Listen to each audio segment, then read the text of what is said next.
아멘, 할렐루야. 오늘은 10월 셋째 주일입니다.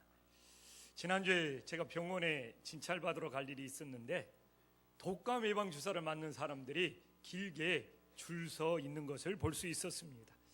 문득 가을을 즐겨보지도 못했는데 벌써 가을이 다 지나간 그런 느낌이 들었습니다. 왜 이렇게 세월이 빨리 흘러가는지 늘 피부로 느끼면서 살아갑니다. 오늘 본문에서 미가 선지자는 당시에 이스라엘의 상황이 얼마나 부패했는지를 고발하면서 어떻게 하면 이 부패한 세상 속에서 하나님의 뜻대로 살 수 있는지를 권면하고 있습니다. 그런데 지금의 현실이 미가 선지자가 말한 당시의 부패한 상황과 지금의 부패한 상황이 너무 유사합니다. 그래서 저는 이 미가 선지자의 권면을 우리들이 오늘 들으면 지금 이 시대의 부패한 상황 속에서 어떻게 신앙생활을 해야 될 수 있는지 너무 소중하게 깨달을 수 있다는 묵상을 하게 되었습니다. 그래서 오늘 우리는 이 미가 선지자의 말씀을 통하여 이 부패한 현실 속에서 우리의 믿음을 바로 세워갈 수 있는 은혜의 역사가 일어나기를 간절히 소망합니다. 이 미가서 7장에서는 먼저 이스라엘이 얼마만큼 부패했는지 세 가지로 미가는 우리들에게 말씀해주고 있습니다. 제일 먼저 2절에 보면 미가 시대의 부패한 현실은 경건한 자가 끊어지고 정직한 자가 없기 때문에 이스라엘 땅이 부패하고 타락했음을 미가 선지자는 우리들에게 말씀해주고 있습니다. 여기서 경건은 하나님을 향한 예배고 정직은 이웃을 향한 행함에 해당합니다.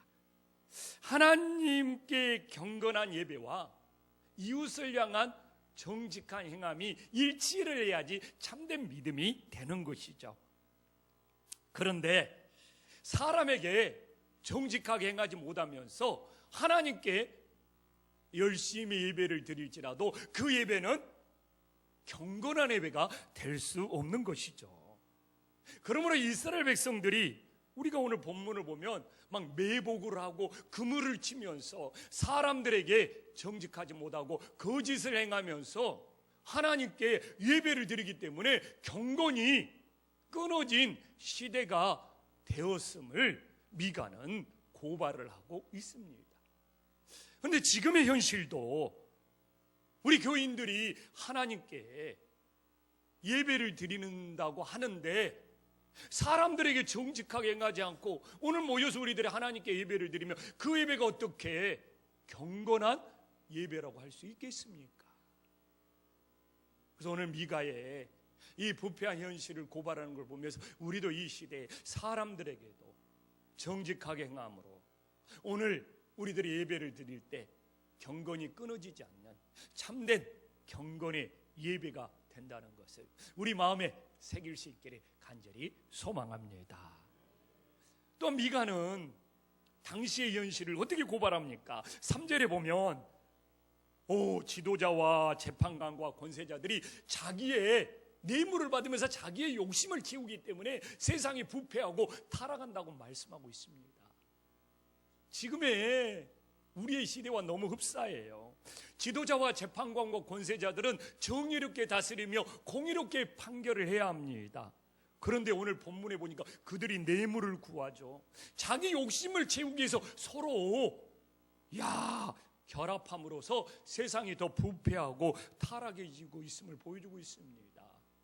그래서 4절에 보면 미가 선지자가 좀 선한 자가 있는지 찾아봤는데 찾아봐도 가시와 같고 정직한 자를 찾아봤는데 찔레 울타리보다 더하다고 하고 있습니다.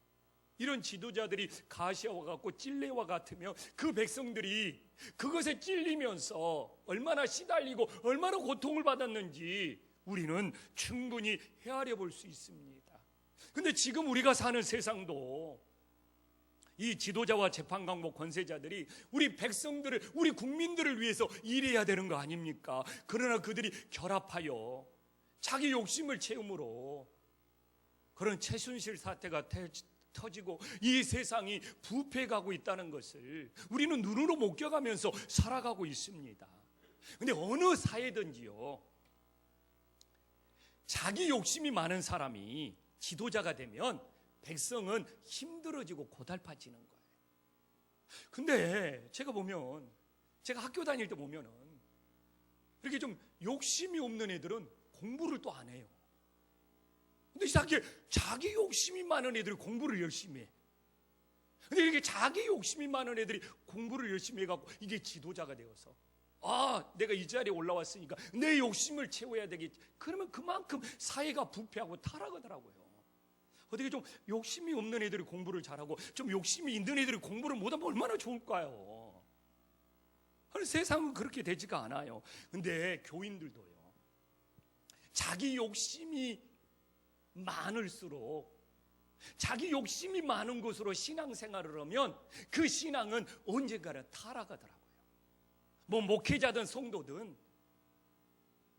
그렇게 자기 욕심이 많으면 많을수록 언젠가는 그것이 밖으로 드러나서 이렇게 부패하고 타락하는 것을 지금의 시대가 우리들에게 끊임없이 보여주고 있습니다. 그러면서 이 마지막 때 우리의 믿음을 지키기 위해서는 끊임없이 내 마음속에 끌어오르는 이 자기의 욕심을 십자가에 못 박고 예수님을 따르는 믿음의 자녀들이 될 수 있기를 간절히 소망합니다. 또한 봐보십시오. 미가가 고발하는 그 당시의 현실은 5절과 6절에 나와 있는데 어떻게 나와 있습니까? 5절과 6절을 보면은 당시에 가족 관계가 다 파괴되고 이웃과 친구를 믿을 수 없는 가족들이 서로 원수라는 것을 보여주고 있습니다. 지금의 시대와 너무 유사해요. 미가 선지자 시대에 보면 이웃을 믿을 수가 없고 친구를 의지할 수가 없답니다. 남편이 함께 자는 아내에게 자기의 속에 있는 말을 전할 수가 없어요. 함께 자는 아내도 믿을 수가 없고 신뢰할 수가 없어요. 심지어는 아들이 아버지를 멸시하고 딸이 어머니를 대적하고 며느리가 시어머니를 대적하는 하극상 시대임을 보여주고 있습니다. 자기 집안 사람들이 서로 원수가 되는 거예요. 근데 이런 미가 시대의 모습이 지금의 현실과 너무나 유사합니다.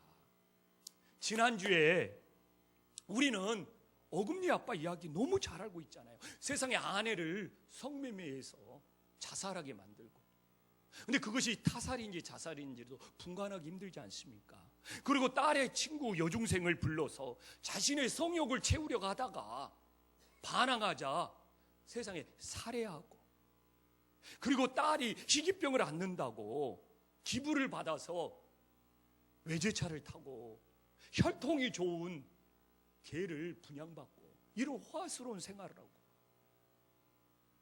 그러다 보니까 우리 사회에 이제 누구든지 믿을 수 없어 이런 기부 포비아가 되어서 정작 엉뚱하게 기부를 받아야 할 사람들이 피해를 받게 되고, 그래서 지금 우리가 사는 현실은 누구도 믿을 수 없게 되어버렸어요. 세상에 우리는 누구를 의지하고 누구를 신뢰하고 누구를 믿을 수가 있느냐, 이런 우리는 불안한 시대에 살아가게 되어버렸습니다. 그렇다고 세상 사람들이 우리처럼 교회 다니는 사람들을 신뢰해 주냐? 천천히 만만의 말씀입니다. 그래도 한국 교회에 교회가 시작되고 신앙생활을 시작할 때는 교회 다니는 분들은, 그 교회 목사 장로들은 그래도 세상 사람들이 신뢰가 되고 저 사람은 교회 다니는 것이 보증 수표가 되던 시절이 있었는데, 지금 누가 교회를 다닌다고 세상 사람들이 신뢰합니까? 오히려 교회를 다니는 사람들에게 사기꾼들이 더 많다고 비난하고 조롱하는 시대가 되어버렸습니다. 다 우리가 만든 자업자득 아닙니까? 그래서 저는 정말 지난주 어금니 아빠 사건을 보면서 이거 우리 사회의 단면이죠. 모든 관계가 파괴된, 이제 누구도 믿을 수 없는 이런 시대를 살아가면서 그래도 하나님을 믿는 우리부터 사람들에게 신뢰를 줄 수 있는 그런 삶을 살 수 있기를 간절히 소망합니다. 그러면 이제 도대체 어떻게 살아야 합니까? 미가도 고민이에요. 이런 세상에서, 이런 부패한 세상에서 우리들이 도대체 어떻게 살아야 합니까? 그래서 오늘 말씀이 은혜가 돼요. 미가는 이렇게 부패한 현실 속에서 7절에 우리들에게 기막힌 하나님의 말씀을 전달해 줍니다. 자, 우리가 한 목소리로 이 부패한 현실 속에 어떻게 살아야 되는지 이 7절 말씀을 함께 읽어보겠습니다. 오직 나는 여호와를 우러러 보며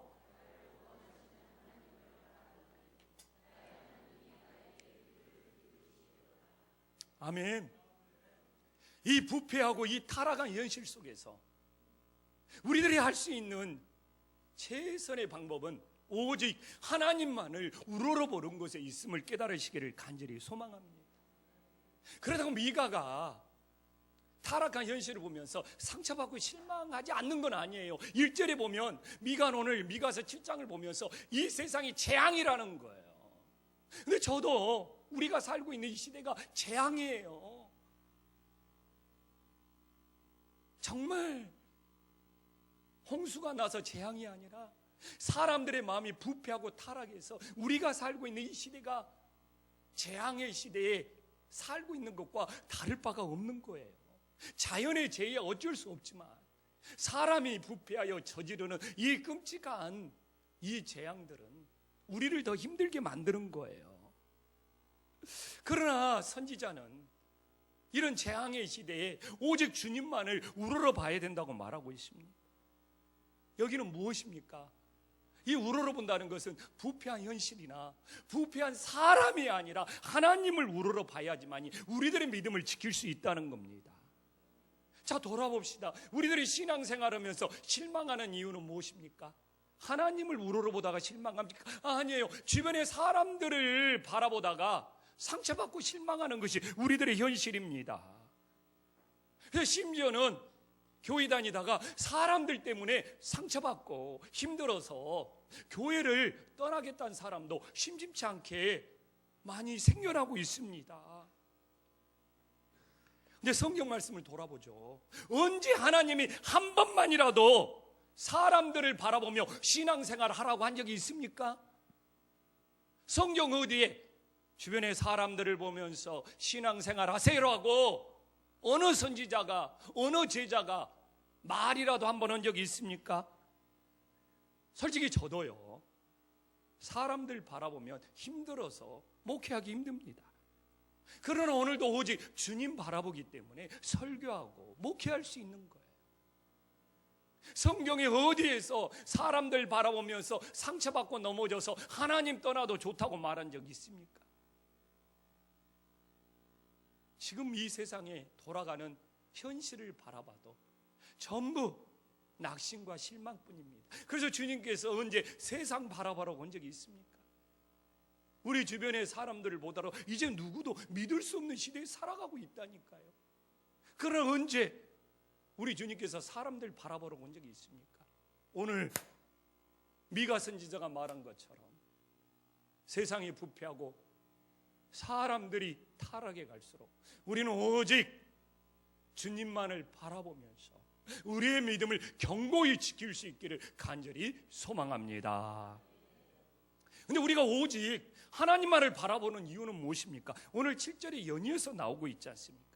우리가 나의 하나님이 나를 구원하시는 것을 믿기 때문에 그렇습니다. 세상에 어떤 사람이 우리를 구원해 줄 수 있습니까? 데리고 한번 와 보십시오. 우리들이 오직 주님만을 바라볼 때 구원을 얻을 수가 있는 것입니다. 그래서 늘 말하지만 사람에 대한 기대감이 클수록 상처가 크게 다가오는 겁니다. 저도 예전에는요, 내가 지지하는 대통령이 되면은 좀 큰 기대감이 있었어요. 근데 나중에는 결국 실망으로 변하고 상처를 받더라고요. 그래서 지금은 누가 대통령이 되든 어떤 기대감을 갖는 것이 아니라 그냥 백성을 위해서 잘해줬으면 좋겠어요. 근데 우리는 인간인지라 뭐 대통령이 되든 누가 뭐가 되면 막 사람들에게 기대감을 가졌다가 자기 기대감대로 안 되면 굉장히 막 육두문자를 써가면서 실망하고 상처받는 것이 비일비재함을 볼 수 있습니다. 늘 말하지만 사람들을 기대하지 마십시오. 정치인들을 기대하지 마십시오. 잘해주면 감사하는 거예요. 그리고 저 같은 목회자도 지나치게 기대하면 안 됩니다. 가끔 저한테 와서 하소연하는 분들이 있어요. 막 그 목회자를 기대했는데 그 목회자가 타락했다는 거, 그래서 상처받았다는 거, 그래서 믿음이 흔들린다는 거. 성경에는 한 번도 목회자를 기대하라고 한 적도 없고 목회자가 여러분들을 구원해 준 적도 없습니다. 그래서 저도 오늘 부탁드립니다. 여러분도 절대로 조영식 목사를 기대하지 않기를 간절히 바랍니다.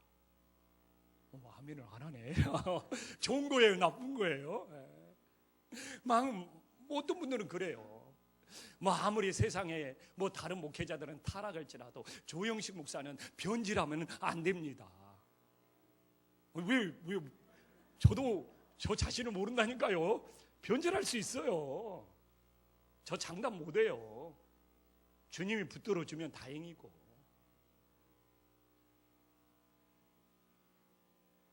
그래요. 그리고 우리가 사람들 기대하지 마십시오. 정치인들 기대하지 마십시오. 심지어는 목회자도 사람인지라 기대하지 마십시오. 그들이 우리를 구원해 주는 것이 아니에요. 오직 나의 하나님만이 나의 구원자가 되심을 믿으시기를 간절히 소망합니다. 그래서 오늘 7절에 보면 미가는 그러잖아요. 나의 구원자 되신 하나님께 기도하라는 거예요. 왜? 나의 구원자 되신 하나님이 나의 말에 귀를 기울여 주신다고 말씀하고 있지 않습니까? 근데 저는 오늘 묻고 싶습니다. 우리는요, 사람들에게 말을 하고 사람들이 내 말에 귀 기울여 주지 않는다고 상처받고 속상해하는 경우가 많습니다. 내가 말했는데 상대방이 내 말을 듣는 둥 마는 둥하고 귀 기울여 주지 않고, 그럴 때 우리는 속상해하고 힘들어합니다. 그런데 오늘 주일날입니다. 우리는 교회에 나와서 정말 주일만이라도 사람들에게 말을 많이 하는 것이 아니라 하나님께 더 기도를 많이 할 수 있기를 간절히 소망합니다. 사람들은요, 우리 말에 다 귀 기울여 주지 않아요. 그러나 우리가 하나님께 기도할 때 하나님은 언제나 내 기도에 귀 기울여 주시는 그런 사랑의 하나님이 되신 줄 믿으시기를 간절히 소망합니다. 저도 목회자지만요, 막 성도들한테 내 말을 하잖아요. 그러면 위로받기보다는 상처받을 때가 많아요. 오늘도 일부 끝나고 제가 요새 조금 다리가 불편하거든요. 그러니까 막 성도님 한 분이 물어보더라고요. 그래서 좀 상태가 안 좋습니다. 그러니까 좀 위로해 주면 어디 덧나요? 에이 목사님 산에만 그렇게 다니더만 그렇게 됐군. 아니, 그러니까 내가 말을 안 하려고 그래. 그러니까 내가 가면 말하고 싶지가 않대. 진짜예요. 위로해 주는 분도 있어요. 그분도 나쁜 마음은 아니요. 제가 알아요. 그러니까 웃으면서 제가 그렇게 말해요. 제가 그 말 들을까 봐 말을 못하고 다닙니다. 제가 웃으면서 그렇게 하고 올라왔어요. 나쁜 의도가 아닌 줄 알기 때문에. 이게 사람들한테 말할 때 나타나는 증상이요. 내가 막 말하면 잘 들어주고 위로해 줄 것 같지만 때로는 상처받는 말이 돌아오는 경우가 더 많더라고요. 그래서 오늘 미가 선지자는 우리의 음성에, 우리의 세미한 음성에 귀를 기울여 주시는 나의 구원의 하나님께 기도해라고 말하는 거예요. 그러나 우리는 늘 사람들에게 말해가지고 사람들이 들어주지 않는다고 상처하고, 또 사람들이 말을 했는데 나한테 그냥 이상하게 말해서 상처받았다고, 다 이런 좀 아비귀환 속에 우리들이 보내고 있지 않습니까? 근데 우리들이 또 기억해야 될 것이 있어요. 정말 하나님이 내 세미한 음성에도 귀를 기울여 주신다고 믿습니까? 그렇다면 오늘 이렇게 전하는 하나님의 말씀에도 귀를 기울일 줄 알아야죠. 우리는 이기적이에요.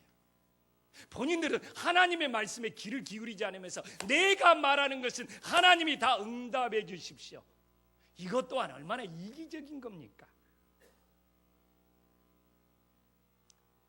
하나님이 내 세미한 음성에도 귀를 기울여 주신다고 믿는다면 나도 매일매일 하나님의 말씀에 귀 기울이고 오늘도 주님의 귀한 말씀에 귀 기울일 줄 알아야지. 하나님과 나가 쌍방간의 관계, 서로 소통하는 좋은 관계가 된다는 것을 다시 한번 가슴에 새길 수 있기를 간절히 소망합니다.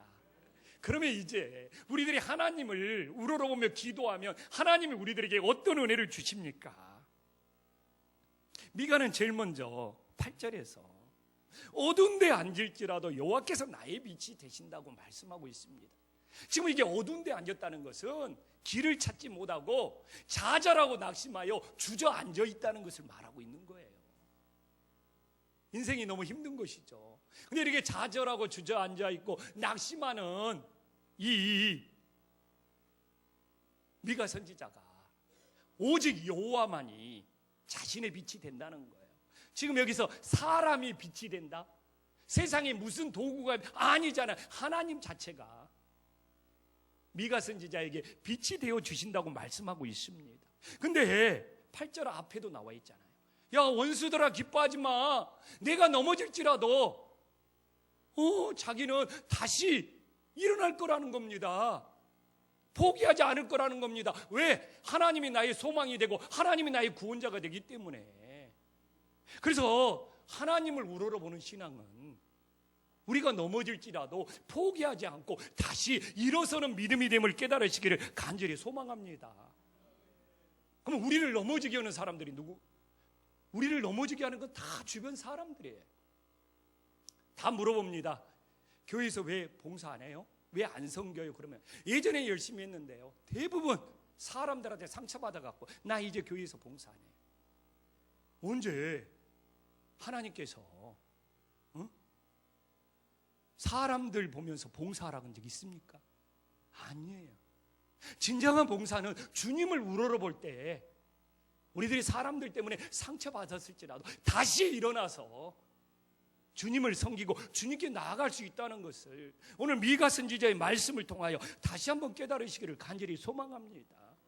그래서 하나님을 우러러보면요, 어둠 속에서도 포기하지 않고 빛을 찾을 수가 있는 거예요. 그래서 세상은, 사람들은 우리들에게 절망을 주고 낙심을 주고 상처를 줘서 주저앉게 만들지만 하나님을 우러러봄으로 다시 일어나서 빛을 찾고 나아갈 수 있는 하나님의 자녀들이 될 수 있기를 간절히 소망합니다. 또한 하나님을 우러러보며 기도하며 어떤 은혜를 주십니까? 9절에 나와 있잖아요. 내가 여호와께 범죄하였다고 기도하고 있음을 알 수 있습니다. 하나님 앞에 회개하는 거예요. 그래서 오늘도 우리들이 하나님을 우러러보면 나에게 이런 잘못이 있었구나 하면서 하나님 앞에 회개하는 믿음이 되는 거예요. 근데 사람들 봐보십시오.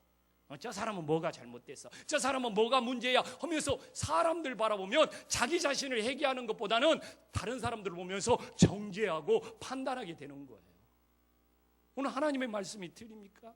아니에요. 저도요, 하나님을 우러러보면 내가 이렇게 큰 죄인입니다 하면서 회개가 나오는데요, 성도들을 보면 성도들이 무슨 잘못이 있고 뭐 태도가 불량하고 뭐가 어찌고 자신은 보이지 않고 사람들만 바라보면서 정죄하고 판단하더라고요. 그래서 하나님을 우러러봐야 되는 거구나.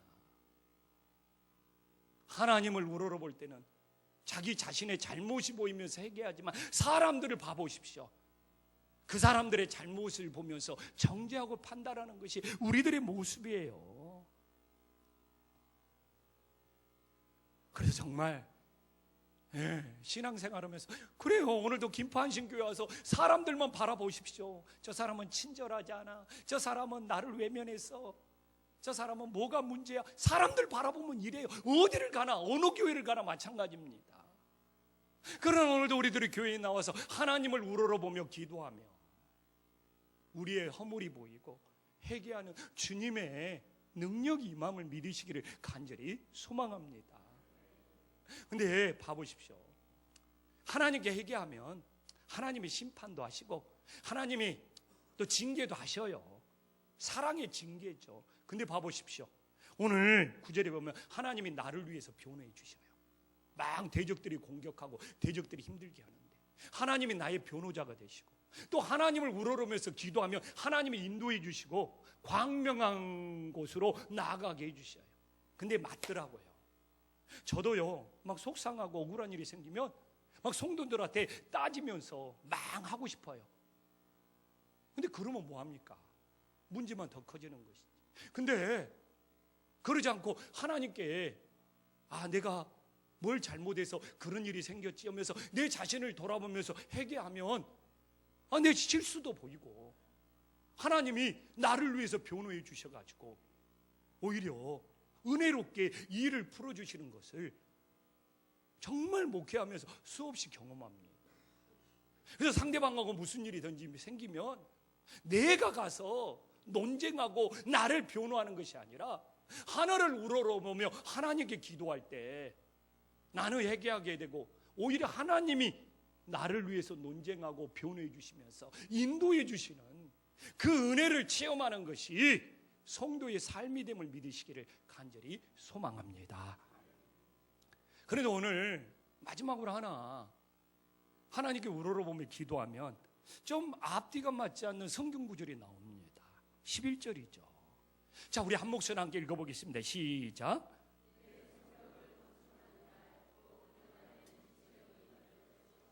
왜 갑자기 성전을 건축한다면 이해가 되는데 갑자기 왜 성벽이 나오지? 도대체 성전과 성벽은 어떤 차이가 있지? 왜 성전 건축이라고 하면 쉽게 다가오지만 왜 성경에는 성벽 건축이 나오지? 여러분, 이걸 우리들이 구별하고 분별할 줄 알아야 돼요. 여러분들 한 번이라도 성벽을 건축하는 것에는 어떤 의미가 있는지 묵상을 해봤습니까? 근데 여기서 성전 건축이요, 경건한 예배를 회복하는 거라면, 성벽 건축은 본문의 흐름에 따르면 정직한 삶을 회복하는 의미가 있는 것입니다. 그래서 우리가 사실 믿음의 성벽을 건축해야지만이 세상의 공격으로부터 우리 자신을 지킬 수 있어요. 근데 지금의 세상가요, 성전 건축에서 예배 중심은 잘 돼 있습니다. 근데 한국 교회가 세상의 유혹과 세상의 시험으로부터 자신을 지키는 성벽 건축이 다 무너져 있는 거예요. 그리고 고민을 안 했어. 그냥 성전 건축에서 예배만 드리면 되는 줄 알았지, 성벽을 건축해서 유혹과 시험을 이기고 믿음을 지키면서 오히려 믿음의 지경을 빼앗기지 않고 넓혀가야 된다는 것에 대한 기도도 없었고 묵상도 없었고 훈련도 없어서 지금 한국교회가 우리 오늘 안수 집사님 기도처럼 정교육의 500주 전이지만 이 성벽 건축의 신앙이었기 때문에 혼란스러운 곳에 빠져버린 거예요. 근데 여러분이 구약 성경을 제대로 읽고 묵상하면, 좀 시간이 짧아서 그러는데 이 성벽 건축은 안식일 준수와 뗄래야 뗄 수 없는 관계가 있습니다. 이렇게 성벽을 건축해 놓고 안식일 날에는 그 성벽 문을 닫음으로써 장사를 못하게 하고요, 왕래를 못하게 하면서 하나님 앞에 온전히 집중하며 예배를 드릴 수 있게 만드는 굉장히 이게 중요한 역할을 한 거예요. 사실 이것만 가지고도 우리들이 또 한 번의 설교를 묵상할 수가 있는 거예요. 근데 지금 이 시대가 성전 건축은 한국교회가 무지막지하게 강조해 왔잖아요. 예배 중심으로. 그러나 세상에 나가서 유혹을 이기고 시험을 이기고 세상의 공격을 이기는 이 성벽 건축이 다 허물어지고 무너져 버렸기 때문에 세상과 교회가 뒤죽박죽이 되어버리는 거예요. 이거 세상 것인지 교회 것인지 몰라요. 성벽 건축이 무너져 버렸기 때문에 주의를 지켜야 되는 건지 하나님 앞에 헌금해야 되는 건지 이런 것들이 다 뒤죽박죽이 되어버리는 거예요. 우리의 성벽이 세상에서 자꾸 넓어져 가야 되는 거예요. 이 교회에서 이 지역으로, 이 지역에서 더 넓은 지역으로 이 믿음의 성벽을 지키는 그 영역들이 세상에서 자꾸 넓어져 가야 되는데 허물어져 가지고 오히려 예배를 강조하는 것 같은데 믿음의 성벽이 없어서 세상 것들이 교회로 다 들어와 있어버리는 거예요. 그래서 우리는 정말, 저는 오늘 다시 묻고 싶어요. 성전 건축은 여러분들이 신앙생활하면서 수십 번 수없이 들어왔지만 그 예배를 드리는 성전을 유지하기 위하여 세상으로부터 유혹과 시험을 지켜야 되는 믿음의 성벽이 우리 가정, 우리 사회, 우리들의 삶에 있어야 된다는 그 고민, 그 기도, 그 훈련을 우리들이 받아본 적이 있느냐 이거예요. 우리 김판신교회 다시 한번 성전 건축으로 예배 회복도 중요하지만 성벽을 건축함으로 세상의 유혹과 시험과 공격으로부터 우리의 이 소중한 믿음을 지켜내는 것이 이 시대에 얼마나 중요하고, 이 성벽이 무너지지 않아야지만이 예배드리는 성전도 온전히 유지될 수 있음을 우리들이 다시 한번 깨달을 수 있기를 간절히 소망합니다. 기도하겠습니다.